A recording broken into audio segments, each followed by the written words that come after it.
तो hello friends, जय हिंद, वंदे मातरम। तो आज की ये क्लास डीएलएड फोर्थ सेमेस्टर के लिए है, जिसमें हम मैथ की क्लास लेंगे। ठीक है, मैथ के जो इंपॉर्टेंट क्वेश्चन हैं जो आपके पेपर में आते रहते हैं उनको करवाएंगे। और तो आज की ये वीडियो हम डीएलएड फोर्थ सेमेस्टर के लिए लेकर आए हैं। ठीक है, तो आज की ये डीएलएड फोर्थ सेमेस्टर की क्लास है हमारी। फोर्थ सेमेस्टर वाले जितने भी बच्चे हैं प्लीज़ इस वीडियो को देखिए, आपके काम आएगी।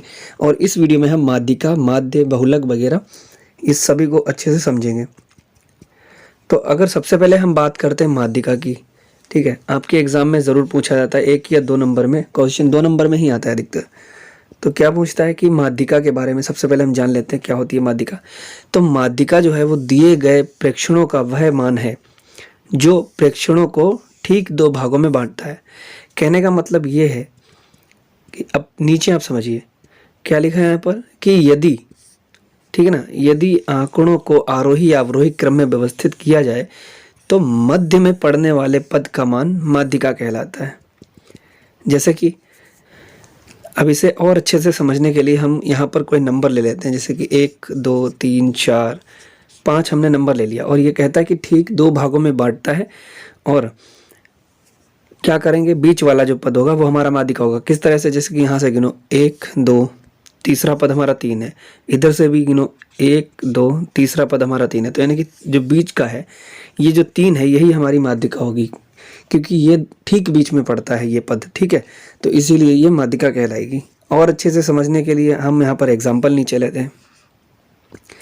माध्यिका 2 तरह से निकालते हैं। जैसे कि सबसे पहले हमें जब आंकड़े अवर्गीकृत हो या विषम हो, ठीक है ना, जब आंकड़े अवर्गीकृत हो या विषम हो तो माध्यिका का सूत्र क्या होगा, फार्मूला क्या होगा, आप लोग जानते होंगे। तो माध्यिका बराबर क्या होगा यहाँ कि कुल पदों की संख्या है ना, कुल पदों की संख्या +1/2 वह पद, यानी कि इसको कैसे लिखेंगे शॉर्ट में, तो माध्यिका बराबर होगा n+1/2 वह पद का मान, है ना। क्या फॉर्मूला होगा हमारा, n+1/2 में पद का मान। तो ये हमारा फॉर्मूला कब लगेगा, जब हमारे आंकड़े अवर्गीकृत होंगे या विषम होंगे तब लगेगा। कैसे लगेगा, नीचे देखिए। लेकिन माध्यिका निकालने से पहले एक पॉइंट जो है वो हमें अच्छे से याद करना है, नोट करके रख लीजिए कि आंकड़ों को सबसे पहले क्या करेंगे, हम आरोही क्रम या अवरोही क्रम में लिखेंगे। आरोही क्रम क्या होता है, देखो आरोही क्रम होता है बढ़ता हुआ क्रम, जैसे कि 1 2 3 4 ये संख्याएं बढ़ते हुए क्रम में लिखी, तो ये आरोही क्रम हो गया। अगर यही हम लिख दें 4 3 2 1, ठीक है ना, तो ये क्या होगा, ये घटता हुआ क्रम हो गया। और घटता हुआ क्रम ही हमारा अवरोही क्रम होता है। समझ गए, चलिए आगे बढ़ते हैं। ये प्रश्न हमको यहाँ पर दिया है, और प्रश्न क्या दिया है देखिए। क्वेश्चन नंबर 1 हमारा है, क्वेश्चन नंबर 1 क्या है कि आंकड़े दिए हुए हमारे सामने। कौन कौन से आंकड़े दिए, 18 20 25 28 23 36 25 42 40, इनकी माध्यिका निकालनी है। प्रश्न हमें किसी भी तरह से दे सकता है। तो फिलहाल आंकड़े आपके सामने उपस्थित होंगे और ये वर्गीकृत और विषम, देखते हैं कौन सा विषम या सम है। तो आंकड़े दिए हुए हैं, सबसे पहले इन आंकड़ों को क्या करेंगे, मैंने क्या बोला था अभी, आरोही क्रम या अवरोही क्रम में लिखेंगे। अंडरस्टैंड। तो आरोही क्रम में हमने लिख लिया। आरोही क्रम का मतलब क्या बोला था अभी मैंने, बढ़ता हुआ क्रम। सबसे पहले छोटी संख्या, उसके बाद उससे बड़ी, उसके बाद उससे बड़ी संख्या लिखते जाएंगे। तो यहाँ पर सबसे छोटी हुई 18, फिर 20, फिर 23, फिर 25, फिर 28, फिर 35 आई, फिर 36 आई, फिर 40 और 42। ये संख्याएं हमारी आई। और इन संख्याओं का टोटल, कुल पदों की मतलब जितने भी कुल पद लिखे थे ना, कुल पदों की संख्या कितनी थी, तो यहाँ पर गिनिए 1 2 3 4 5 6 7 8 9, यानी कि कुल हमारे कितने पद हुए, कुल पद हो गए 9। ठीक है ना, ये हमारा n का मान हमें ज्ञात हो गया। और माध्यिका का सूत्र क्या होता है, n+1/2 पद का मान। तो यहाँ पर रख दीजिए n का मान हमारा कितना है, n का मान हमारा 9 है, तो हमने यहाँ पर 9 रख दिया है ना, यहाँ पर हमने 9 रख दिया और +1/2 कर दिया। तो 9 1 10 हो गया, तो 10/2 यहाँ पर आ गया, 10/2 पद का मान आ गया। और 2 से इस 10 को काटेंगे तो 2 पंजे 10, यानी कि पांचवा पद कौन सा हमारा होगा, देखो यहाँ पर देखिए 1 2 3 4 5, ये पांचवा पद हमारा हुआ 28, ये हमारा पांचवा पद है। तो यही हमारा माध्यिका हो जाएगा और यही हमारा उत्तर हो जाएगा। अंडरस्टैंड? उम्मीद करते हैं आप समझ गए होंगे। इसी तरह से आप और भी प्रश्न अपने आप से भी कर सकते हैं प्रैक्टिस सेट के रूप में।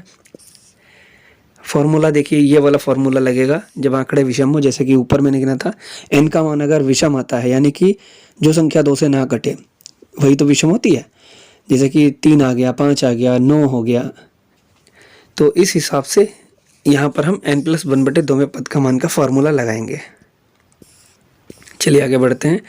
वीडियो पसंद आ रही है तो प्लीज़ इसको लाइक कर दीजिए, आपका ये चैप्टर बिल्कुल कंप्लीट हो जाएगा।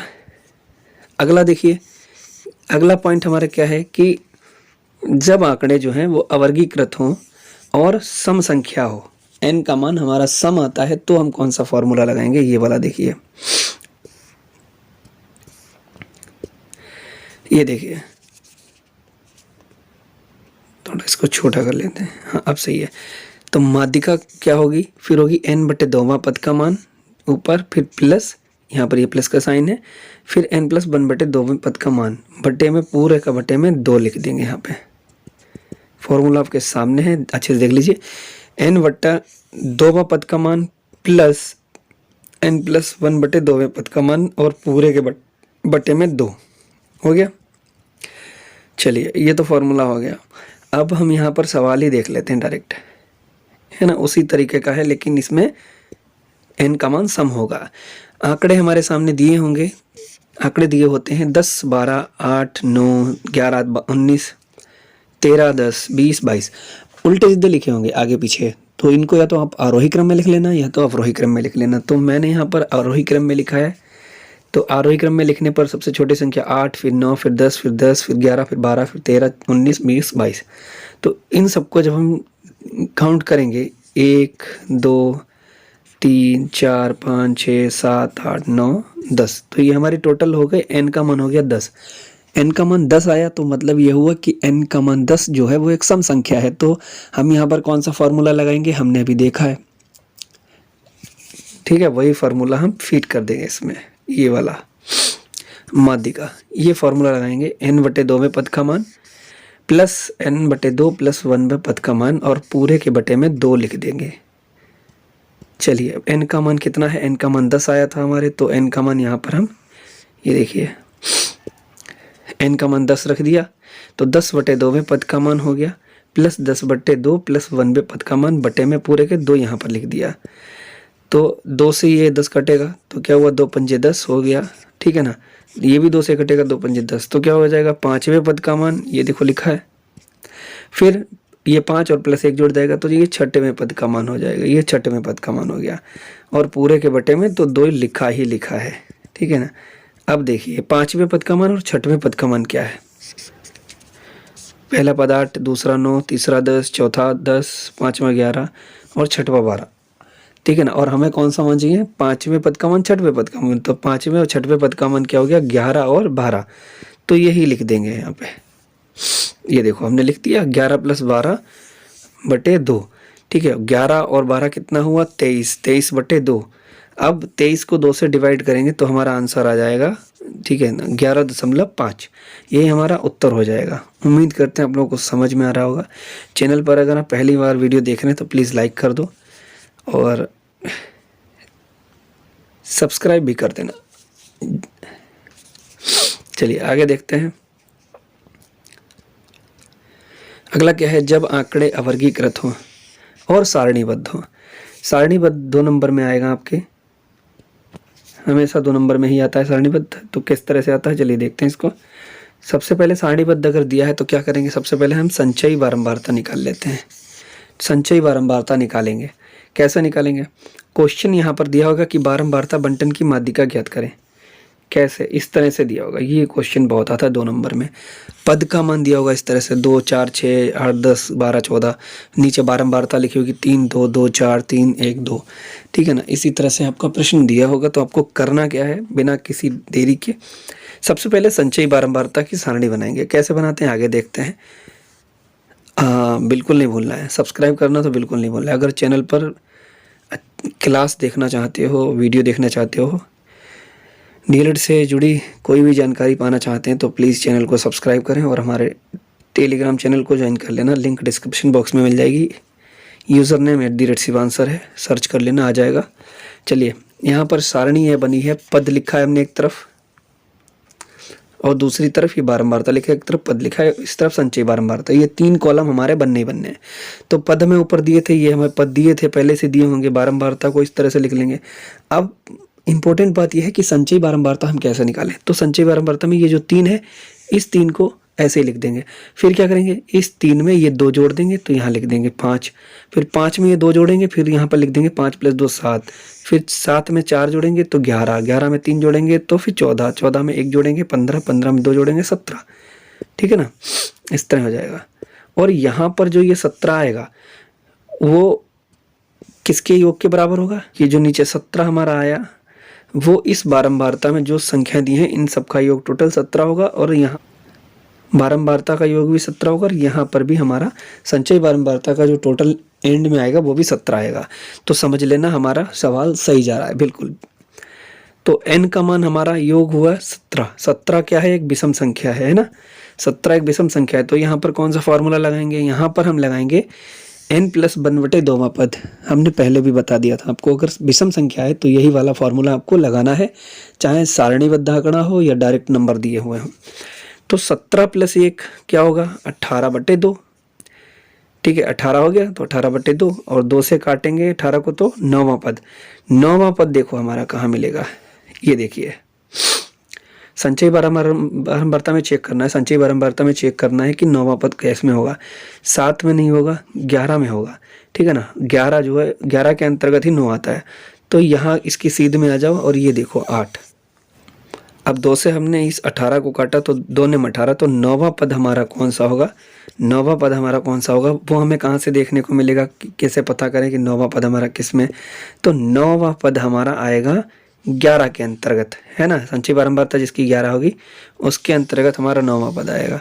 तो ये पद 8 ये हमारी माध्यिका हो जाएगी, है ना, और यही हमारा क्या हो जाएगा, यही हमारा हो जाएगा उत्तर। उम्मीद करते हैं आपको वीडियो पसंद आई होगी। चलिए अब बहुलक की बात करते हैं।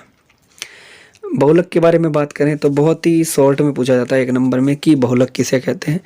तो सबसे अधिक बार आने वाला पद बहुलक होता है ना, और जिस पद की बारंबारता सबसे अधिक होती है उस वह पद जो होता है वो बहुलक कहलाता है। यानी कि सबसे अधिक बार, पहले देखिए ऊपर वाली बात, सबसे अधिक बार आने वाले पद बहुलक होता है, और जिस पद की बारंबारता सबसे अधिक होती है वह पद बहुलक कहलाता है। ये तो परिभाषा होगी, किसको कहते हैं ये तो आप जान गए। अब प्रश्न के अनुसार देख लेते हैं, ये अच्छे से समझ में आएगा।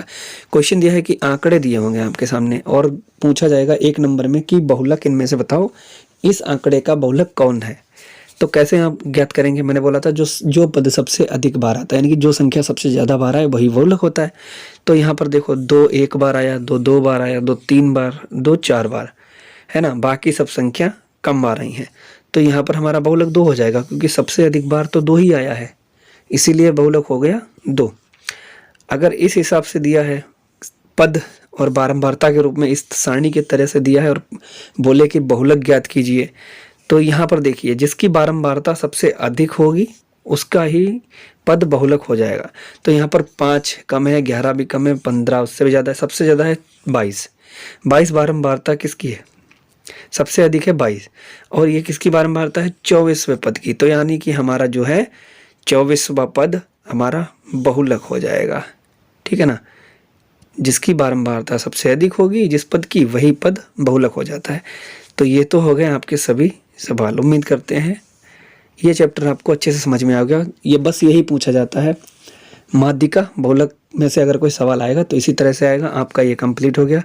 अब आपका क्या काम है, अब आपको क्या करना है, अब आपको एक काम करना है, जल्दी से टेलीग्राम पर जाओ, है ना, टेलीग्राम पर जाना है और आपको क्या करना है, @ वहाँ पर लिखना है @शिवांसर नाम के चैनल, है ना। इस टेलीग्राम चैनल हमारा ज्वाइन कर लो, @शिवांसर नाम से है। इंस्टाग्राम पर भी शिवांसर नाम से आपको मिल जाएगा। टेलीग्राम चैनल अगर आप ज्वाइन करोगे आपको फ़ायदा ये होगा कि आपको डीएलएड से जो भी न्यूज़ आएगी, जो भी अपडेट होगी, हम वहाँ पर आपको बता देते हैं। हमारी वीडियो कब आने वाली है यह भी आपको पता चल जाता है।